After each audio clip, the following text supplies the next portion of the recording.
안녕하세요. 지출 해결 연구소입니다.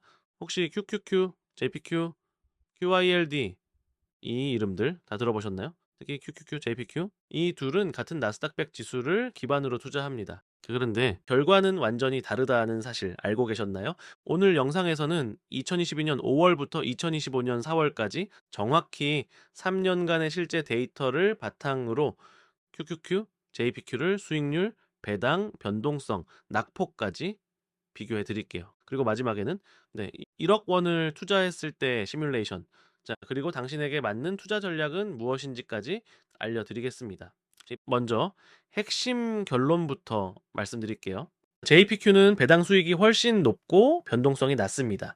자, QQQ는 자산 성장률이 높지만 낙폭도 더 큽니다. 이 둘은 모두 나스닥100 기반이지만 투자 전략이 완전히 다릅니다. 자, 그럼 본격적으로 비교 들어갑니다.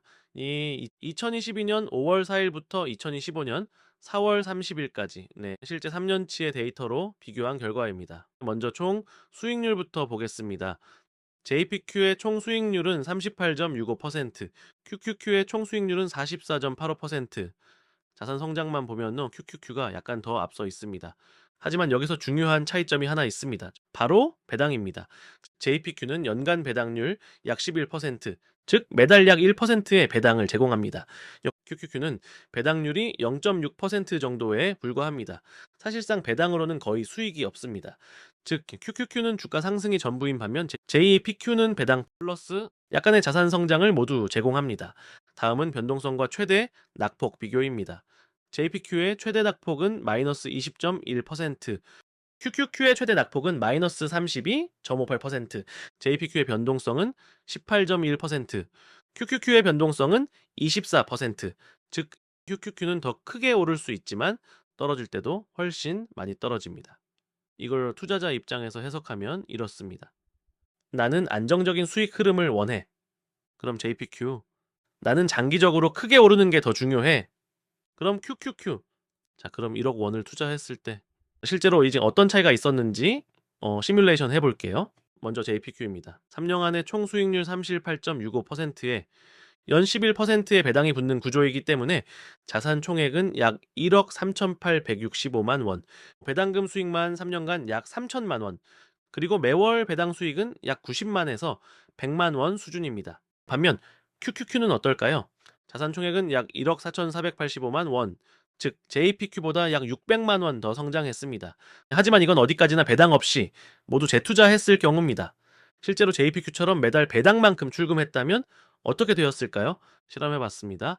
매달 약 90만 원씩 출금했다라고 가정할 경우 QQQ의 최종 자산은 약 9천만 원 아래로 하락했습니다. 즉 배당만큼 뽑았으면서도 자산을 지키는 건 JPQ가 훨씬 유리했습니다. 그럼 샤프 비율도 보겠습니다. 투자에서 위험 대비 수익률을 의미하는 중요한 지표입니다. JPQ의 샤프 비율은 0.39, QQQ의 샤프 비율은 0.5. QQQ가 수익 효율성 면에서는 우세하지만 이는 어디까지나 배당 없이 재투자했을 경우입니다.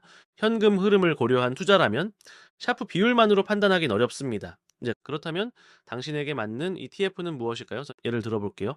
직장을 다니고 월급이 꾸준하다면 QQQ를 통해 자산 성장을 극대화하세요.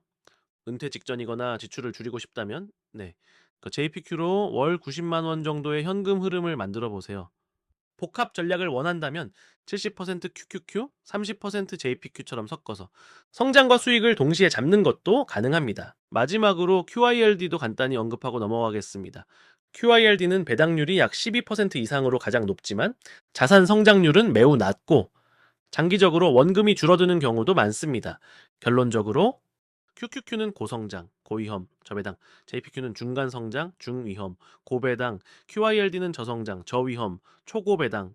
요 셋은 전략이 완전히 다르기 때문에 무조건 수익률만 비교하는 건 의미 없습니다. 자신의 상황, 목표, 지출 구조에 맞춰서 이 TF를 선택하는 것이 훨씬 중요합니다. 이 영상이 도움이 되셨다면 좋아요, 구독, 알림 설정 부탁드릴게요. 질문이나 의견 있으시면 댓글로 남겨주세요. 저는 지출 해결 연구소였고요. 당신의 지출을 하나씩 은퇴시키는 데 도움이 되는 영상 앞으로도 꾸준히 전해드리겠습니다. 감사합니다. 다음 영상에서 또 뵐게요.